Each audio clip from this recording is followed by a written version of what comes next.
Estamos frente a una polémica sin precedentes o a una posibilidad sin precedentes en nuestro país. La posibilidad de la instalación de una base satelital, de lanzamiento de satélites en la Esmeralda Rocha. Ya vamos a hablar de ese proyecto específico, pero a quien recibimos ahora es docente de la UDELAR, tuvo un fugaz pasaje por la política al presentarse como precandidata a la presidencia por el Partido Nacional, ya la van a ubicar. Como abogada se especializa en Derecho Espacial, participa también del Comité Legal de Naciones Unidas para el Espacio Ultraterrestre. Rosana Corbrán, qué gusto recibirte. Pero un gusto a mí estar acá compartiendo con ustedes. Además, bueno, realmente a mí me une también un gran cariño el canal, porque yo fui abogada del Sodre también dentro de la historia de mi vida. Es verdad. Entonces, es cierto. Bueno, bienvenida a la televisión lazo, pública. Bueno, ya en algún momento hablaremos acerca de cómo confluye esa cosa tan terrenal con esa especialidad en derecho espacial. Pero ahora vamos a las cosas directamente. Bueno, estuviste ahora en Viena, se reunió el comité legal. ¿Qué te traes de ese lugar que por lo general los que llevan la voz cantante son las potencias, ¿no? O sea, parece difícil que Uruguay esté como metido en esa discusión. Lo que pasa que ahí, justamente, el comité legal, pero además el mismo COPIUS, ¿no? Para la comisión, digo, para la utilización del espacio con fines pacíficos, que es muy importante rescatar eso. Claro. Ahí están representados todos los estados y es impresionante ver cómo a todo el mundo le dan la palabra. Ojo que yo fui representando un organismo consultivo de la ONU. Yo fui seleccionada a nivel iberoamericano. Pero para mi país estaba el sector diplomático, Garofali y los que lo acompañan allí en la embajada, que hacen un rol fundamental también porque ellos están...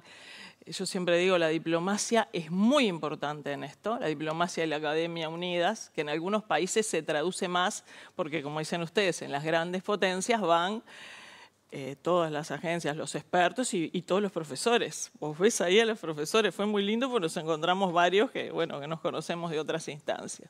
Entonces se le da también, los países le dan una gran importancia a la academia. Pero cuando llegás al momento de darles la palabra, como vos ves, el presidente, por ejemplo, del comité legal, el doctor Santiago Ripoll, era muy bueno ver esa confluencia de distintos países, todos con el mismo derecho de hablar. Hubo países que intervinieron muchísimo, que me cuesta hasta recordar el nombre del país. O sea, ahí hay una amplitud que no se ve en otros ámbitos y un escuchar de todos. Por eso no solo existen grupos de trabajo para las temáticas que se trataron, sino que existe además la instancia que se llama intercambio de opiniones. Entonces, después que se hacen todas esas instancias, se llega por consenso a las distintas conclusiones de los trabajos que hay que seguir haciendo. Entonces vos decís, bueno, se empezó a tratar los 5 tratados del espacio, la importancia del artículo que tiene que ver con los comunicados de los distintos satélites y demás que los países tienen que hacer. Bueno, allí después se empezó a trabajar también de hacer una especie de plantilla para preguntarle al resto de los estados, pero participaban todos, digamos, en los planteos, ¿no? Después sí se arman grupos de trabajo y uno elige estar en uno y en otro.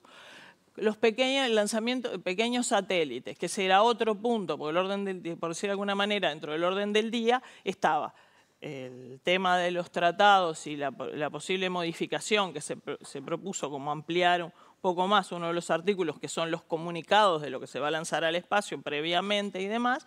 El otro era el tema de los pequeños satélites, la regulación de los pequeños satélites. El otro era todo lo que tiene que ver con recursos en el espacio, que ustedes saben que es muy rico el espacio, tiene de todo, por decirlo de alguna manera. Y otro tema que también era importante es justamente lo que son los desechos espaciales y todo lo que tiene que ver con la basura espacial.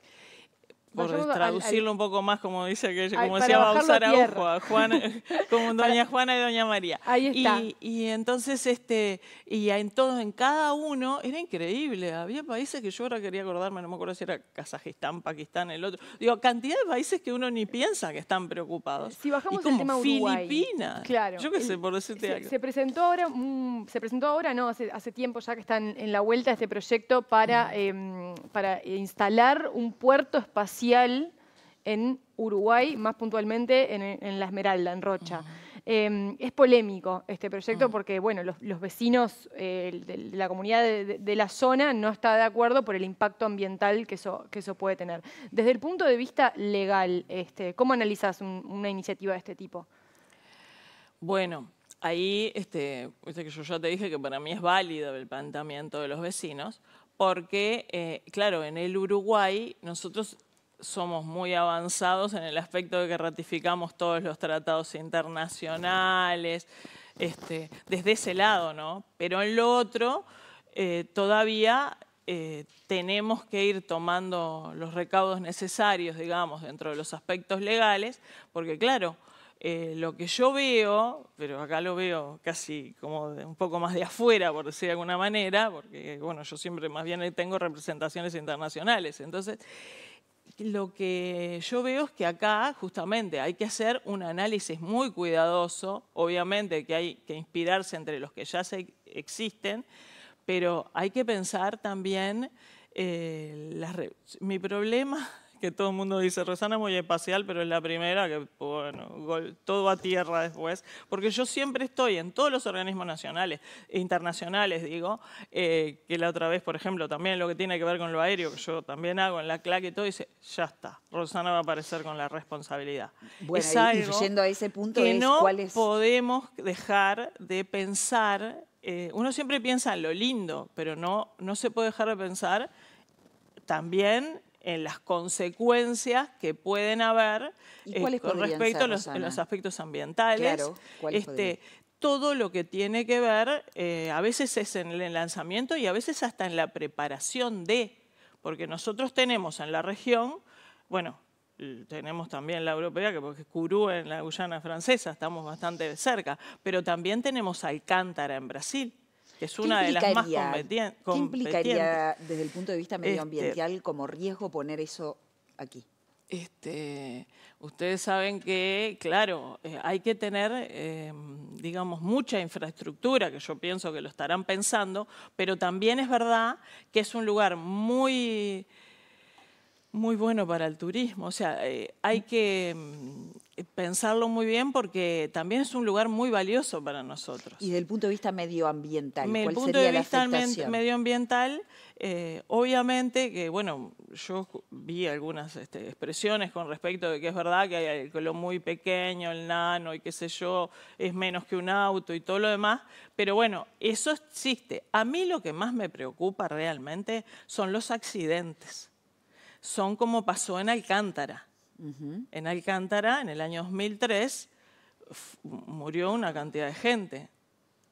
¿En qué porque en Brasil hay un centro espacial. En Brasil está Alcántara y también hay otra especie de lanzamiento que es, ahí como se llama, Barra del Infierno, algo así se llama, que está cerca de Natal, ¿no? Entonces están en lugares también hermosos y estratégicos donde tienen que estar. Pero en Alcántara, por ejemplo, que ahora está funcionando también, pero en el año 2003 hubo un problema se destruyó y bueno, y explotó y qué sé yo, y bueno, y murieron 21 personas, una cantidad de heridos y demás. Yo no quiero ser fatalista, no quiero, porque ustedes saben que a alguien que le encanta lo espacial, imagínate que yo también andaría sacando pecho, que en mi país hay un puerto, pero considero que hay que tomar los recaudos necesarios para resguardar a la población y al país entero, porque después lo que le costó a Brasil ese problema llevó muchísimos años.